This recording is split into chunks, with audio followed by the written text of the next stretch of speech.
Imagine waking up in a country where nearly every second adult you meet is struggling with obesity. That future is not science fiction. According to new, large-scale research, this could become reality in the United States by the year 2035. The numbers are not just statistics on a page. They represent real people, real families, and real pressure on the healthcare system.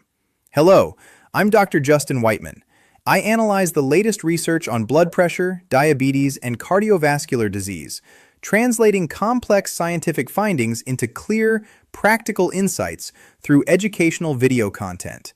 And today, we're focusing on a topic that directly connects to all three of those conditions: obesity.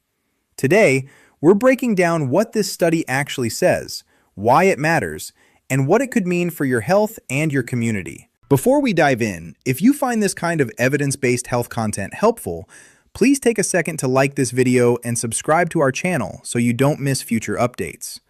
Also, be sure to check the description box below for all sources and references used in this video. A newly published study in the medical journal JAMA analyzed data from more than 11 million participants across multiple national surveys. Researchers examined trends going back to 1990 and projected where those trends are heading. The findings are striking. In 1990, about 19% of American adults were classified as obese. By 2022, that number had more than doubled to roughly 42.5%. If current trends continue, researchers estimate that nearly 47% of U.S. adults, about 126 million people, could be living with obesity by 2035. That means in just over 4 decades, obesity prevalence will have more than doubled. From a public health perspective, this is a massive shift. Obesity is not just about weight.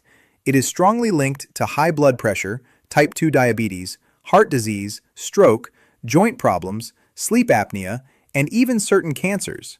When obesity rates rise, the burden of these chronic diseases rises with it. What's also important is that this increase is not evenly distributed. The study highlights significant disparities across race, ethnicity, geography, age, and sex. Projections show that Black and Latino populations, especially women, are expected to experience the highest obesity rates. By 2035, nearly 60% of Black women and more than half of Latino women nationwide could be affected.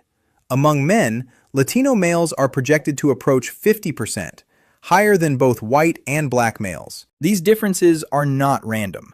They reflect deeper systemic issues. Factors such as access to healthy food, safe neighborhoods for physical activity, quality healthcare, economic stability, and chronic stress all play a role. When communities face food insecurity, limited transportation options, and fewer healthcare resources, the risk of obesity increases. This is why many public health experts emphasize that obesity is not just an individual problem, it's a societal one. Geography also matters. The study found that obesity rates are projected to increase in every U.S. state, but the sharpest rises are expected in the Midwest and southern regions. These areas already have higher rates of obesity and related chronic diseases. This creates a cycle where healthcare systems in those regions may face even greater strain in the coming years. California provides an interesting case. While the state is expected to see slower growth in obesity compared to the national average, disparities within California remain significant. Projections suggest that obesity rates among Black and Latino women in the state could approach 60% by 2035, while white women may remain closer to 40%. Similar gaps are expected among men. Experts point to urban design, car dependency, uneven food access, and healthcare coverage changes as contributing factors. One particularly concerning development is the reduction in insurance coverage for obesity treatments among low-income populations in some areas. When medications and structured weight management programs become less accessible, it becomes even harder for people who already face economic challenges to receive effective care. This is important because obesity treatment often requires long-term medical support, nutrition counseling, and behavioral interventions, not just willpower. Now, let's talk about how obesity is being measured. This study uses body mass index, or BMI, which is calculated using height and weight. While BMI is widely used in research, many health professionals have pointed out its limitations. BMI does not directly measure body fat, does not account for muscle mass, and can vary in accuracy across different populations. Some individuals with higher BMI may be metabolically healthy, while others with normal BMI may still carry high cardiovascular risk.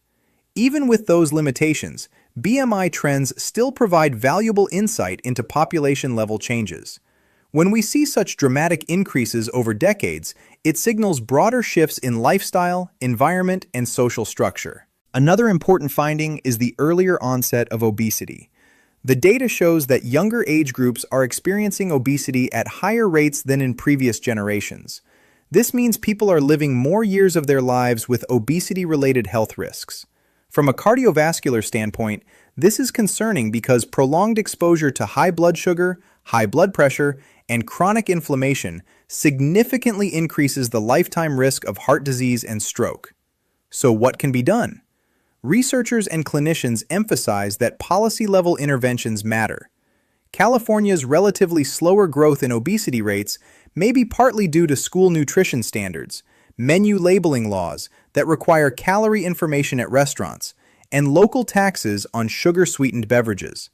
These policies don't eliminate obesity, but they can shift consumer behavior and reduce excessive intake of highly processed, high-sugar foods. Future strategies being discussed include expanding access to healthy foods in underserved neighborhoods, improving public transportation and walkable infrastructure, strengthening physical education and nutrition programs in schools, and maintaining economic incentives that discourage unhealthy dietary patterns.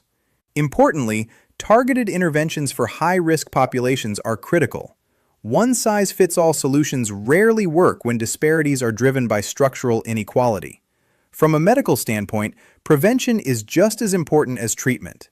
Early screening for metabolic risk factors, better insurance coverage for nutrition counseling and lifestyle coaching, and improved access to primary care can all help slow the progression from overweight to obesity and from obesity to chronic disease. As someone who studies cardiovascular health, I want to emphasize this.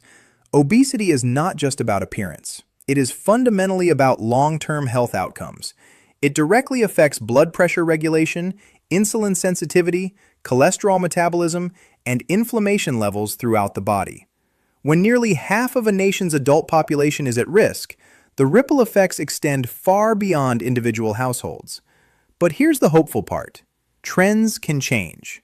Public awareness, smarter policies, community-level programs, and better access to healthcare can alter trajectories. We've seen it happen before with smoking rates, trans fat consumption, and seatbelt use. It requires coordinated effort, but progress is possible. For individuals watching this video, small steps still matter. Regular physical activity, prioritizing whole foods, managing stress, getting adequate sleep, and working with healthcare professionals when needed all contribute to better long-term health. While systemic change is essential, personal health decisions remain powerful tools.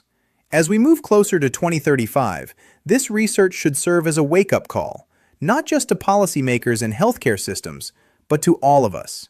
The choices we make today, both individually and collectively, will shape the health of the next generation. If you found this breakdown helpful and want more science-based content on blood pressure, diabetes, and cardiovascular health, don't forget to like this video and subscribe to the channel. Your support helps us continue delivering evidence-based information. And again, make sure to check the description box for all the sources and references used in today's discussion. Thank you for watching, and I'll see you in the next video.